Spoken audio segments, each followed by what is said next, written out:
check out some different up close. These are some different Trichocereus bridgesii.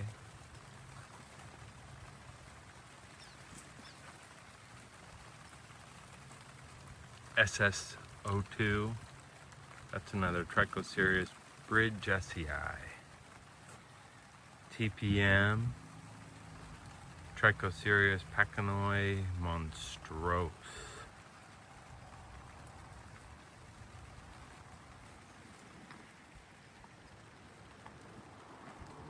That sky is looking cool.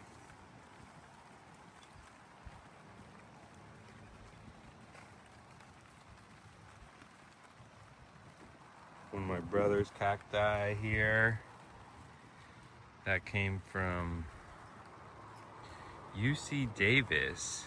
One of his neighbors gifted it to him. Really similar to some others, but not exactly the same.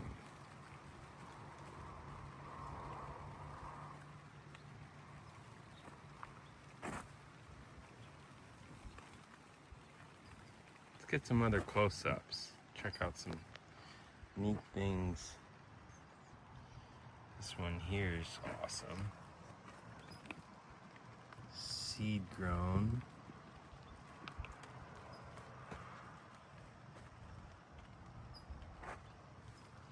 Some odele. Here's another Trichocereus bridgesii. Spines on that come off real easy and it'll go bald. Kind of like that one there. Cool to see it, you know, without getting brushed or rubbed on, and the spines are able to come through.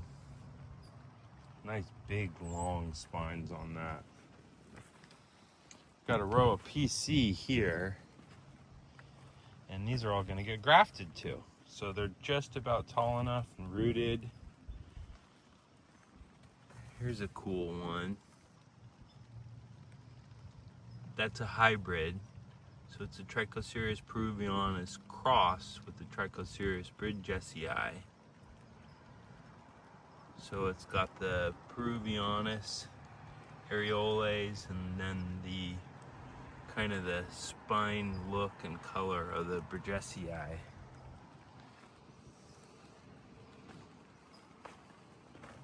Not all hybrids come through. This one's a hybrid. And it really just looks like the bridgesii side. And that was crossed with the macrogonus. You can see it's got a lot of single spines on it. So there's a seed grown plant right there.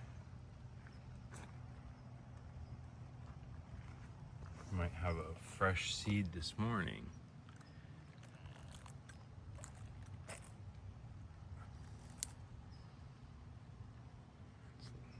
Ripe and feeling ripe. Stick that in my pocket. I'm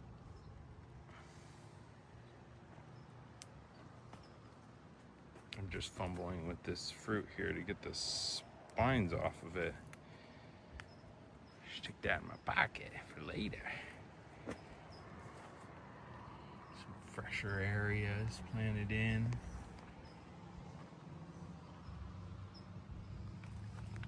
Here's a Trichocereus candicans.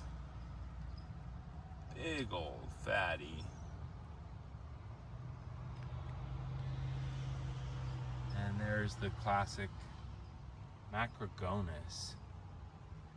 People believe it's a Trichocereus peruvianus with a subcategorization of macrogonus. Get a close look.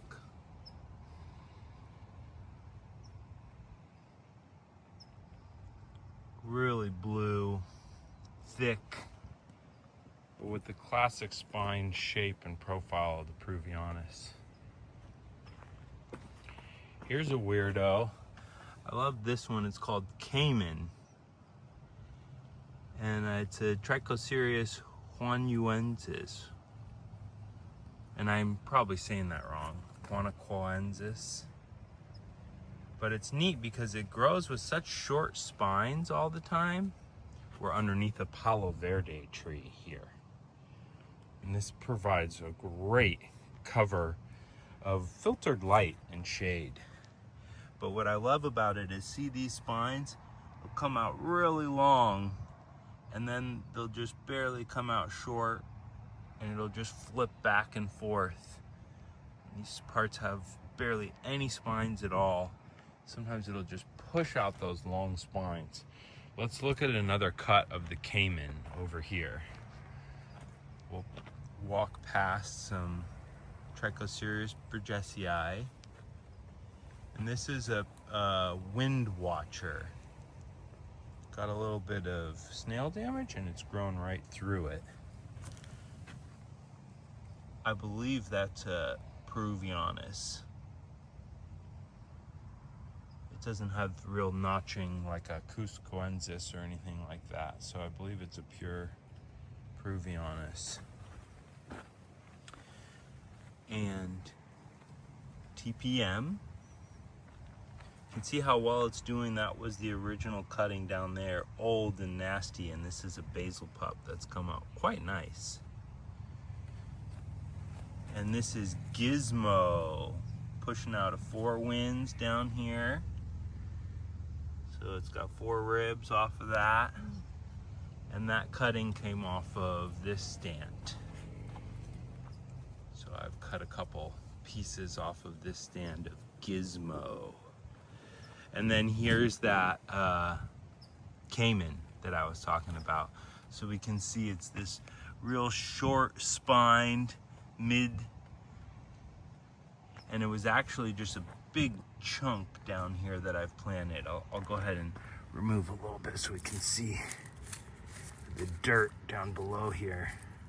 So it was just this big ugly chunk, only about 4 inches, and it put out this nice piece, and I cut the top off of it so I could plant some more Cayman.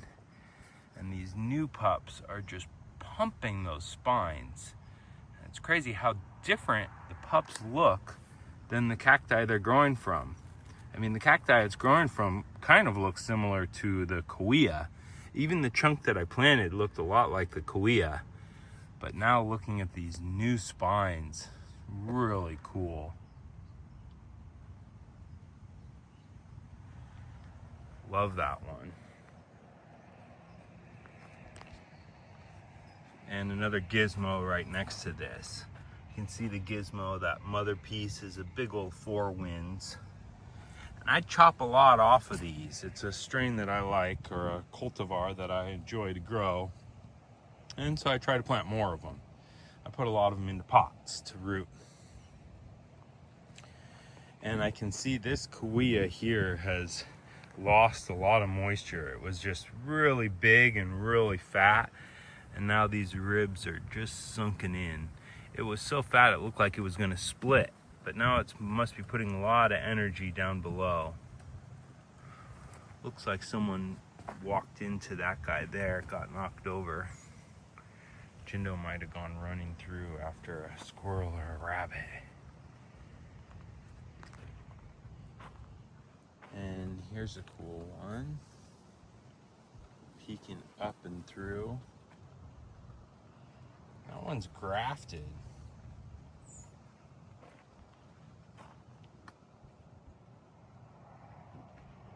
The rain is just subsiding.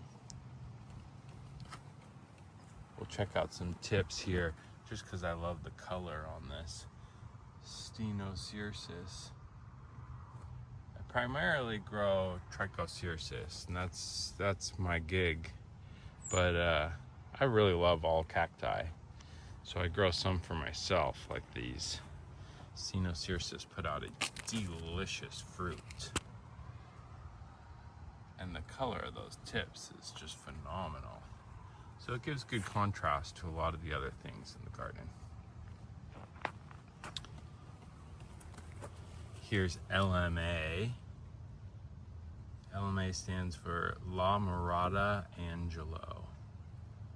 So the fella who owned this original stand was Angelo, and the town that it grows in is La Mirada, I believe. these all have that kind of an interesting coloration where the edges of the ribs are kind of lighter in coloration, and it's got a nice kind of a curve to the rib. You know, the rib line here is kind of got that wavy line, and it gets a lot of downward shaping spines. Super cool one. I like that one a lot.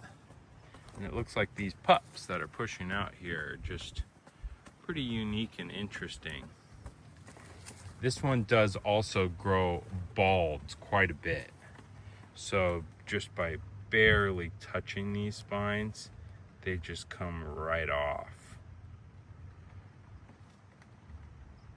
So if you wanted a bald cacti, this would be an easy one, is as the spines are emerging, just to rub it and they'll pop right off. And we can see on some of this older growth here, there are literally no spines, and they don't regrow the spine, but we can see on some of these untouched beauties that they've been allowed to grow their spine a bit longer. So something as simple as this leaf batting up against it can really brush those spines off, as we can see from that exact spot. Here's another really cool one. This is HBG. So that's Huntington Botanical Garden. And it's a Juanoquensis.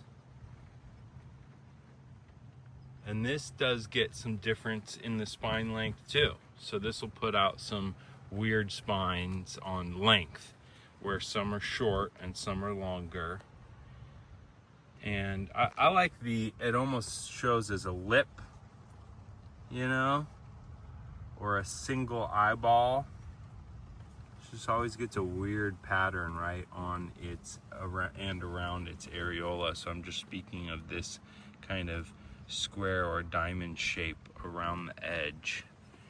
It just gives it kind of a third eye or a mouth, like it's an eyeball and a mouth there. Super cool.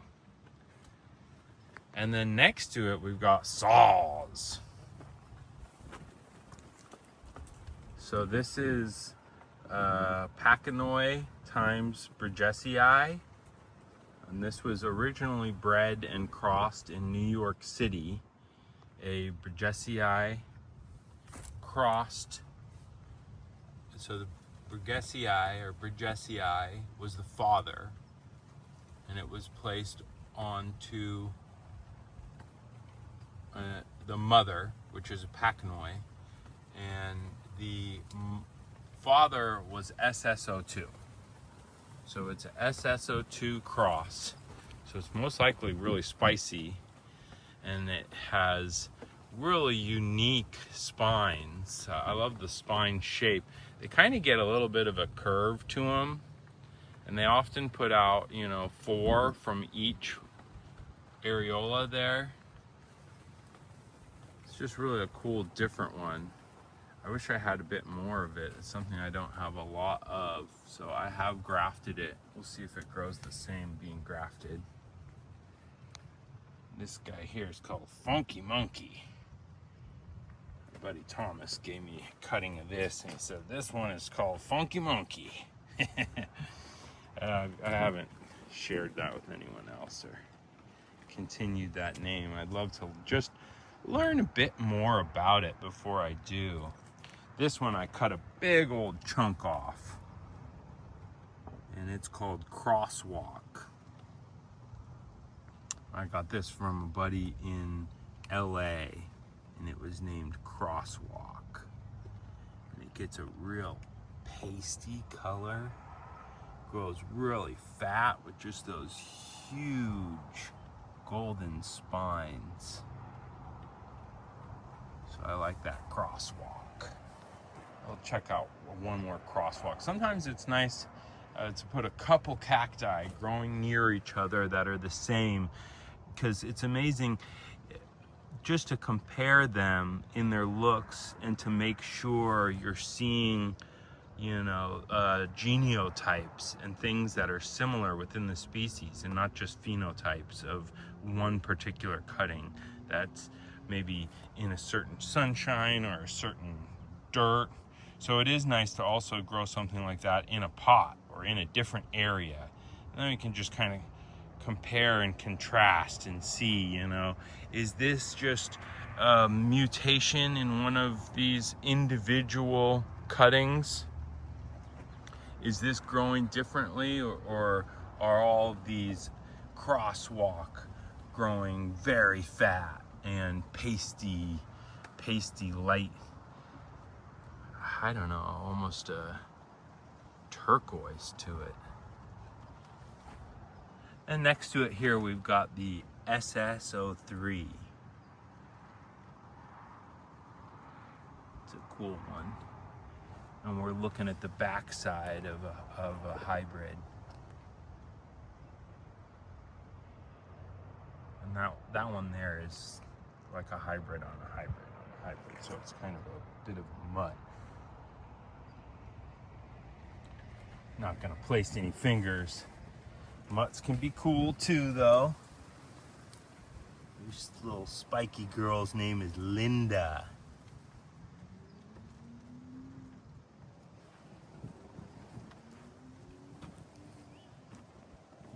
This is a cool one. It's a little seed-grown guy from Trader Joe's. I've called it Mini-Me. I've grafted it a couple of times and I've cut cuttings. Now, I bought this seed-grown plant from a buddy, and he bought it from Trader Joe's. And it just always grows so small. And I thought for sure, oh, I'll cut some cuttings off of it and I'll plant it somewhere else and it'll grow bigger. And I also thought, oh, this might just be a whole group of seedlings that were in one pot. And these are all going to change to be kind of their own unique patterns. It doesn't seem to be that way, though. Seems like it might have just been multiple cuttings of the same one in there. So it has just stayed so small for me. Here's my finger. I mean, look at a cute little guy, Mini-Me. And we're peeking over the top here of El Serpiente. And that's a type of TBM, Trichocereus, bridgesii, monstrose. And I love how melty and weird it gets. Look at those. And it stacks up like a TBM. You can see those aren't cut. They just terminate on their own if they're, you know, a little bit hot or if they're not growing as happy. Right now it's been pretty wet from this irrigation tube that's right on there. I've really been trying to pamper and baby that exact one. There's a Pilocercis. Jindo's giving watch. I really want to show you some more of the El Serpiente. So down here we've got some Sonorons and some other cool stuff and some variegated Peruvianis. But let's go look at some El Serpiente. It's just a really cool one that I love and enjoy. Let's go check it out up here. Here's some cuttings that I plan on planting in a fresh area. So these are all cuttings that will be planted. And this is a big, fresh, cleared area. I'm really excited about that. No one gets as excited about an old, ugly dirt patch and some beat up cuttings as me, because I just know what I'm going to be able to turn this into. It's a little sneak preview. And it's close to my home, so it's going to be a great view along the edge here. I'm going to plant some really special stuff on this top tier. And then I'll plant some other things on this that might take a little bit of care and time to get to look a bit better. So here we've got the grafted El Serpiente. We can see it's a full Trichocereus bridgesii. And man, it almost looks like an SS02. And this one here is just growing so symmetrical. And the spines look so perfect. And it's just crazy to think how weird those really get. This one's getting some strange wrinkles at the top here. That's different. And the tip is fully hydrated, growing fast. But I guess the root stock here looks a little bit dry, so it might need a bit more water. But the El Serpiente is really just neat and unique in the fact that it just pumps growth when it's grafted and just pushes out a lot of kind of regular growth. You can see these are just slabs. So these are a lot of slabs. This particular one is a tip. And this one here has terminated. And it's pushing out a cool, weird, kind of four-windy pup. But yeah, I love how much that one grows when grafted, and then how funky it gets on its own roots. Another cacti that's similar to that is the CSD. The CSD tends to want to get weird and funky on its own root system, and when it's grafted, it pushes out a lot more growth. So the rest of this area here is a lot more PC that is ready to be grafted onto. And to be honest, I've got some that got grafted, and sadly I haven't removed the pups. So like this guy here amazingly has a slab graft underneath there. And this guy here has a slab graft underneath here. So that'll be what I'll do today, is I'll come out here. Look at this guy is hidden down in there. I can't believe there is a graft on that I have neglected. Sorry, pushing you all weird here. But yeah, in here there is a graft, and I've just neglected to cut these suckers off. So that will be my job as soon as I get off YouTube. Oh, and here's a cool little El Serpiente. Tiny little slab that's pushing out some weird growth.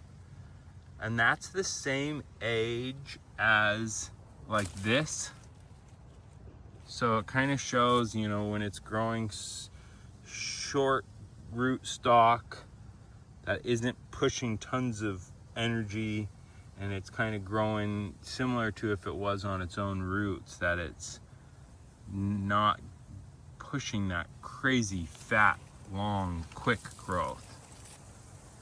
It's putting out that weird funk as it slowly grows. There's another graft hidden in here. How sad are you, little guy? And so there's a great example too of just seeing these are grafted on the same day, and I did these outdoors, and this one has pushed all of these these two awesome pups, pushed out a lot of growth on those pups. And this slab here has not put out any pups at all because its energy from the rootstock has gone to this. So it is important to remove these to give the energy to that slab graft in there that I really want to grow. Always something to do around here.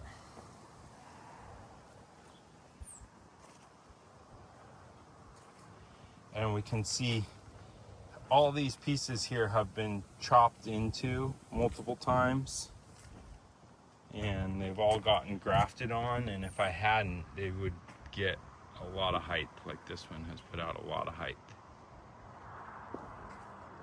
And this is PC. That's what I really enjoy grafting onto. And I do my grafts when it's fat and well hydrated. So these guys down here could be grafted onto, fat and hydrated.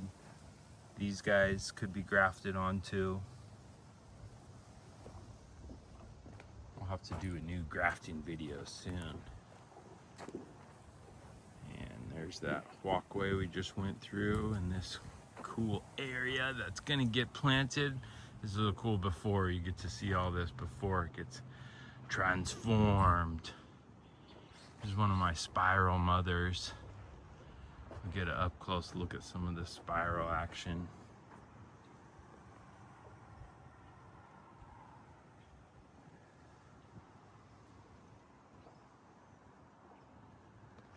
All right, cool beans. I really appreciate you guys cruising by, checking everything out with me. Honestly, I just ran out here because it was raining. I was like, how cool is that? It is raining today. I was looking at the weather this morning while I was packaging some stuff up, and it said 0% chance of rain for the next 10 days. And I was like, well, yeah, that's obvious. Of course it's not gonna rain. It's gonna be like 90 degrees, hot as hell today. And sure enough, clouds rolled in, the sky opened up, and boom, a little tiny miracle happened. Look at the nubs on this spiral. Isn't that cool? Love those new pups. I mean, they really don't look like they're going to grow out to be spirals at all. And that's just showing off one of the characteristics I love about this particular spiral cactus is these rib lines. Or I guess it's just a spot in between each areola, in between each spine. It just gets a indentation and a notch.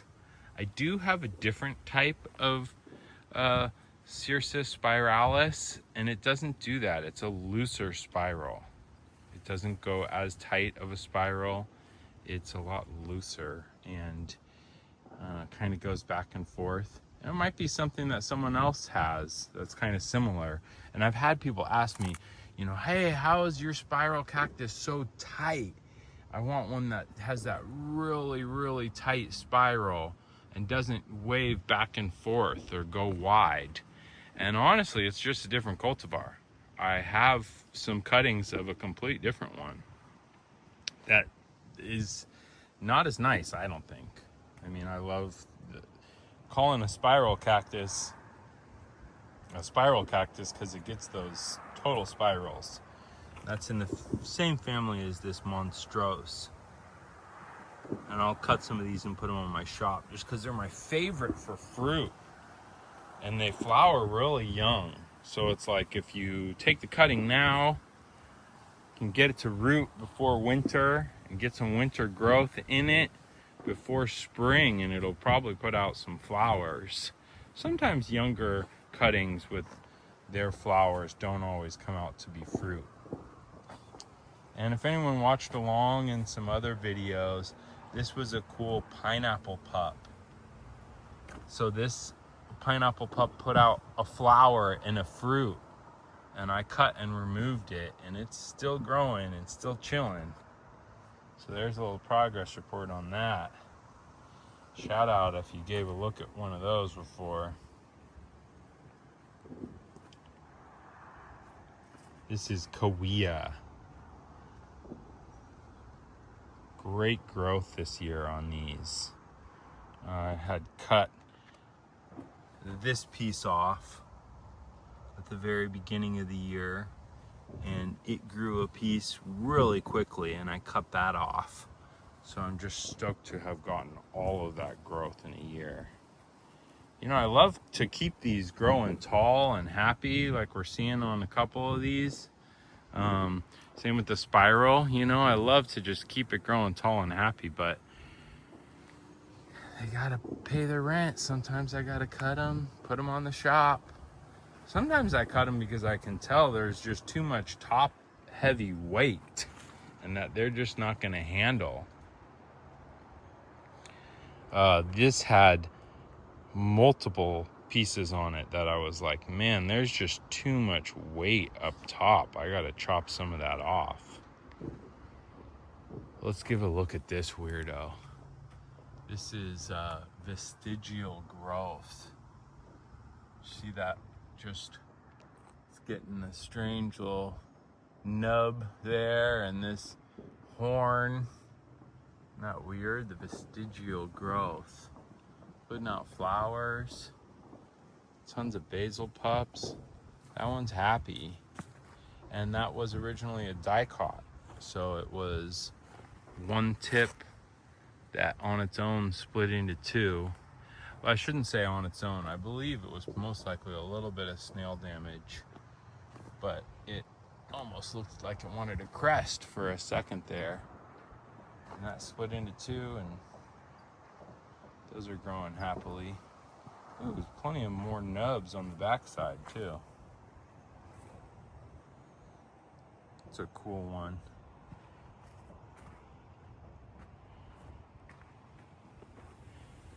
All right, hope everyone has a rad day. See you guys soon. Enjoy yourselves, and cheers.